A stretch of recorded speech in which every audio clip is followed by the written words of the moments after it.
Lock the doors, bolt the windows, the dead are rising from the grave. So what are you thinking? I'm thinking zombies. What?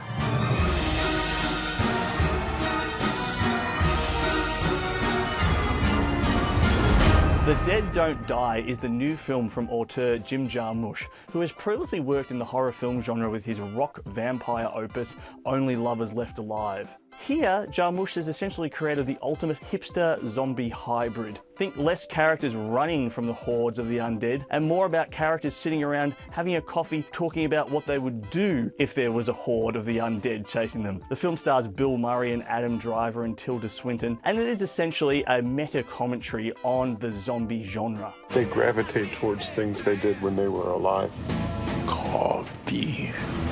Chardonnay. Did she just say Chardonnay? Yeah, she did. The first real on-screen incarnation of the modern zombie was seen in 1932's White Zombie. The film starred Dracula himself, Bela Lugosi, with the story rooted in Haitian voodoo folklore. What are they? For you, my friend, they are the angels of death.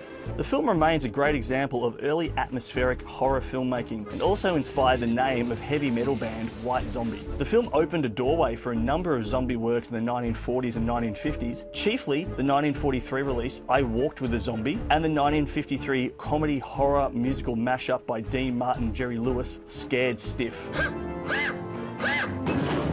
But it really wasn't until the late 1960s that the zombie took the cinema by storm. Thanks to master filmmaker George Romero, the king of zombie cinema, who took the classic monsters he saw in his youth and used them as a ravenous, flesh-eating horde injected with a political and social metaphor commentary for the unrest in the United States during the late 1960s, that the modern zombie was born. The film, Night of the Living Dead, was a massive hit on the midnight movie circuit and spawned a series of endless imitators and a number of sequels, chiefly the iconic Dawn of the Dead, which placed the hordes of the undead roaming around empty shopping malls, using it as a commentary on the empty capitalism hitting the United States in the 1970s. What the hell are they? They're us, that's all. There's no more room in hell. Romero continued to create zombie films throughout the majority of his career, chiefly with Day of the Dead and Land of the Dead, where Romero presented zombie characters who exhibited early stages of emotion. This is best displayed in the character of Bub, the test zombie in Day of the Dead. Say hello. Say hello to your Aunt Alicia.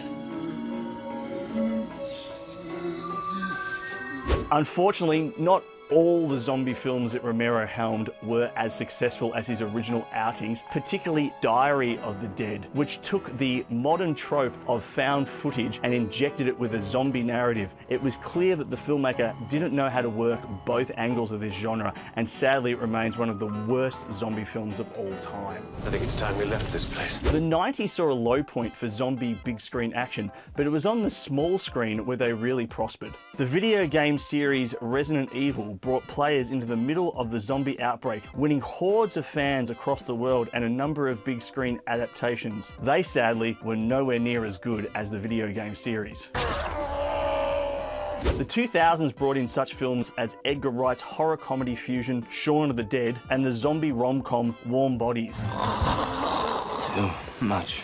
But it was in 2003 where the zombie was about to hit the big time. Comic book creator Robert Kirkman unleashed the world of The Walking Dead on comic book fans in the early 2000s. The post-apocalyptic story followed a group of survivors as they endured the hardships of a world rampaged by a zombie outbreak. The comic series was adapted into the Walking Dead television series, which became a worldwide phenomenon, spawning spin-off series, endless amounts of merchandise, video games, and even a zombie cookbook. The comic book series has recently wrapped up. However, the television series still lumbers on, shuffling towards oblivion like the zombies that it profiles. But why has the zombie endured for so many years? What is it about this form that we find so engaging?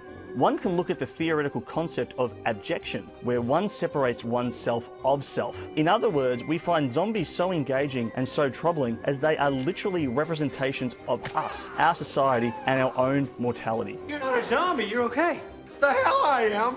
Whilst there has been some hits and some misses within the zombie genre, one thing is for certain: the zombie is timeless and here to stay.